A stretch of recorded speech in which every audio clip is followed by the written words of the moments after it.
What is Ozempic and how does it work?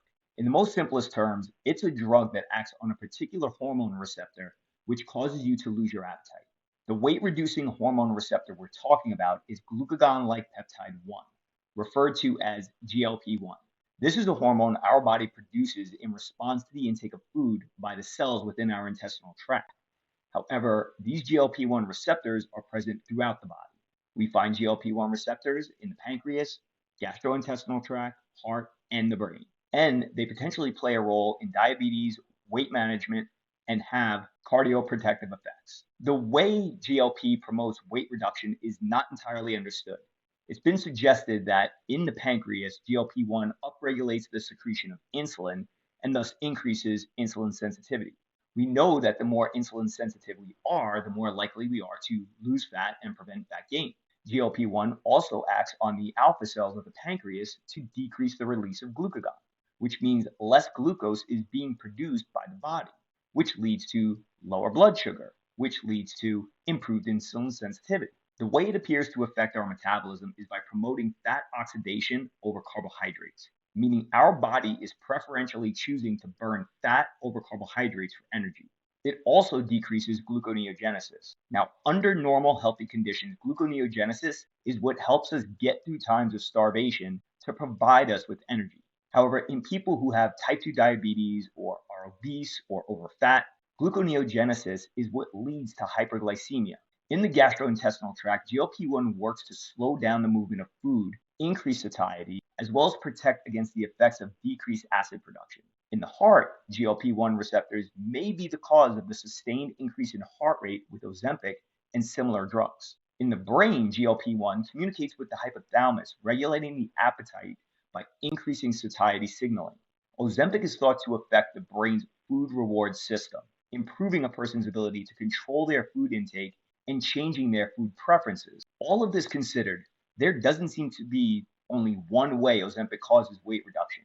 It's likely a combination of all these things together. It's hard to give an accurate assessment of the safety and efficacy of Ozempic when the researchers of nearly every study had a conflict of interest. If the study itself wasn't funded by the drug company, the researchers were paid consultants and speakers or shareholders of the companies. That said, no one ever expects a perfect report, and so the most common cited side effects in these studies were gallstones and gastrointestinal symptoms such as nausea, vomiting, and diarrhea.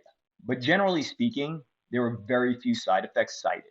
However, to the credit of one of the group of researchers, they did state in their paper that for the general management of obesity, lifestyle modifications are the cornerstone of a successful weight loss program. If an individual does not achieve 5% weight loss over 6 months with lifestyle modifications, then an anti obesity agent may be indicated. Wow. How vigilant and forward thinking of them to put lifestyle before prescriptions. What a thoughtful and caring bunch they are. An article from Medical News Today stated while Ozempic is safe, its side effects can range from mild to severe.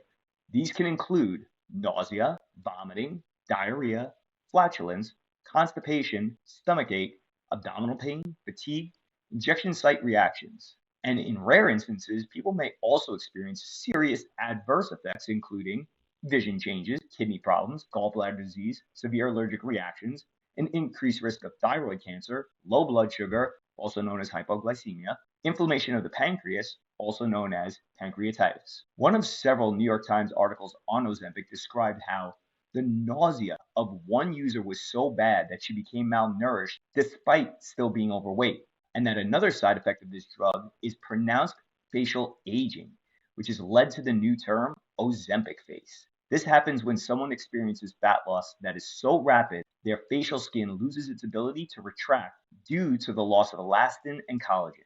This leaves them with more lines, wrinkles, and loose skin, as well as looking gaunt. We often in bodybuilding days used to refer to this as starving squirrel syndrome. Lastly, a 2022 study titled Weight Regain and Cardiometabolic Effects After Withdrawal of Semaglutide concluded that 1 year after withdrawal of once weekly subcutaneous semaglutide 2.4 milligram injections and lifestyle intervention, participants regained two-thirds of their prior weight loss. The findings confirmed the chronicity of obesity and suggest ongoing treatment is required to maintain improvements in weight and health. Aside from the god awful side effects, the biggest problem with Ozempic and similar drugs is their long term reliance and failure to address the root cause of fat gain or resistance to fat loss. The bottom line is that long term fat loss and weight maintenance can only be accomplished through behavioral and psychological improvements around nutrition and lifestyle. There is no lazy man or woman way around it. If a person was to simply follow a proper human diet consisting mainly of animal meat, fish, eggs, and butter, minimal consumption of all types of carbohydrates, and eliminating 99% of ultra processed food, they would achieve Ozempic level results minus all the negative side effects. Granted, it might take a little longer than Ozempic to see the same results, but at least you wouldn't look like you aged 10 years in the process, and you'll have developed the tools and mindset to maintain your results for the rest of your life. The fact is, fat loss drugs, though very effective in the short term, come with very short lived results and long term repercussions.